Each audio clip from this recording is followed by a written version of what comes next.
কিছু পাপ থাকবে যেগুলো মানুষের সাথে সম্পৃক্ত, এগুলো সবচেয়ে ডেঞ্জারাস। কিছু পাপ আছে আমাদের জীবনে যেটা মানুষের সাথে সম্পৃক্ত, যেমন আমি বা আপনি কারো গীবত করেছি, বা আমি বা আপনি কারো সম্মানহানি করেছি, বা আমি বা আপনি কাউকে অপবাদ দিয়েছি, বা কারো টাকা পয়সা লুটতরাজ করে খেয়ে ফেলেছি, বা কারো সম্পত্তি আত্মসাৎ করেছি, বা কারো প্রতি জুলুম করেছি। এক কথায় হাক্কুল ইবাদ, কোনো মানুষের হক নষ্ট করেছি। এই জায়গাটাতেই সমস্যা এবং ডেঞ্জারটা সবচেয়ে বেশি। এটাই সবচেয়ে বড় ভয়ের কারণ পরকালে জাহান্নামে যাওয়ার, আমার কাছে মনে হয়। কারণ যতগুলো পাপ আল্লাহর সাথে সম্পৃক্ত, আল্লাহ পাক এক কথাতেই মাফ করতে পারেন, কোনো সমস্যা নেই ইনশাআল্লাহ। কিন্তু মানুষের হকটা কিভাবে আদায় হবে?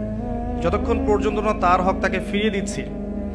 যদি কারো অর্থ সম্পদ নষ্ট করে থাকি, তাকে ফিরিয়ে দেয়া অথবা তার পরিবারকে ফিরিয়ে দেয়া বা তার পক্ষ থেকে দান সদকা করা, এছাড়া কোনো অপশন দেখা যায় না। কাউকে গালি দিয়েছি, তার কাছ থেকে ক্ষমা নিয়ে নেওয়া অথবা তার জন্য দোয়া করা, এছাড়া কোনো অপশন দেখা যায় না। তো আমি একটা দোয়া আপনাকে শিখাই দিচ্ছি ইনশাআল্লাহ। আশা করা যায় এই দোয়ার বরকতে আল্লাহ পাক আপনাকে সুযোগ তৈরি করে দিবেন যাতে করে আপনি তার হক তাকে ফিরাই দিতে পারেন ইনশাআল্লাহ তাআলা। সেটা হলো আল্লাহুম্মা কফিনি বিহালালিকা আন হারামিক ওয়া আগনিনি বিফদলিকা আম্মান সিওয়াক। এই দোয়াটা যে বেশি বেশি করবে ইনশাআল্লাহ তাআলা, আলী রাদিয়াল্লাহু আনহু বলেছেন যে তার যদি পাহাড়ের সমান ঋণ থাকে, আল্লাহ পাক সেটাও পরিশোধ করার ব্যবস্থা করবেন ইনশাআল্লাহ। তো এটা ডেঞ্জারাস এই কারণে, যদি এগুলো আমরা দুনিয়াতে মিটিয়ে না যেতে পারি, তাহলে পরকালে এই ব্যক্তিরা আমাদের সামনে দাঁড়িয়ে থাকবে। সে আমাকে মিথ্যা অপবাদ দিয়েছে, সে আমার গীবত করেছে, সে আমার টাকা পয়সা নিয়ে দেয়নি, সে আমাকে গালি দিয়েছে, সে আমার জুলুম করেছে। এরকম প্রচুর মানুষ কিন্তু কিয়ামতের মাঠে দাঁড়িয়ে থাকবে। এবং অনেক মানুষ কিয়ামতের মাঠে পাহাড়ের সমান নেকি নিয়ে উঠবে। ওঠার পরেও তাদের নেকি থেকে এই মানুষগুলোর হক আদায় করে দেওয়া হবে। যদি হক আদায় করতে গিয়ে নেকি শেষ হয়ে যায়, তখন এই মানুষগুলোর যে গুনাহ, এটা এই মানুষদের উপর চাপিয়ে দেওয়া হবে। এটা ডেঞ্জারাস। অনেক অনেক নেকির কাজ করেও পরকালে মিসকিন হওয়াটা নিতান্তই হতভাগ্য। আমরা চাই না আল্লাহ পাক এই কাতারে আমাদের অন্তর্ভুক্ত করুন।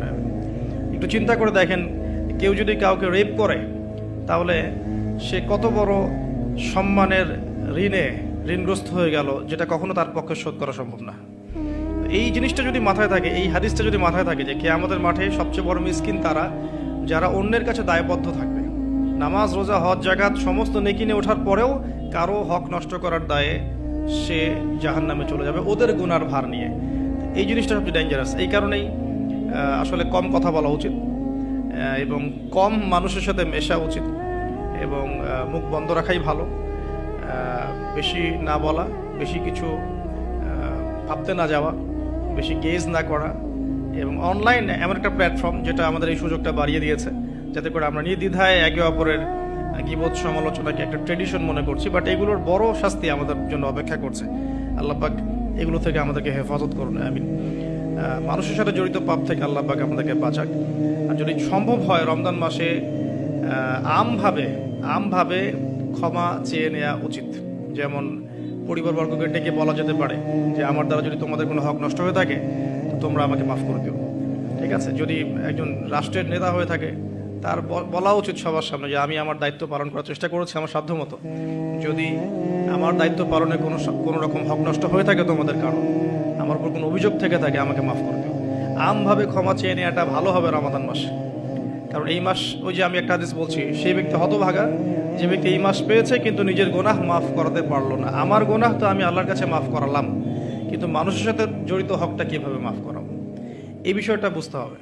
আল্লাহ পাক আমাদেরকে ইস্তেগফার করার তৌফিক দান করুন রমজান মাসে, আমিন। এবং অন্যের হক পরিশোধ করে দেওয়ার তৌফিক দান করুন।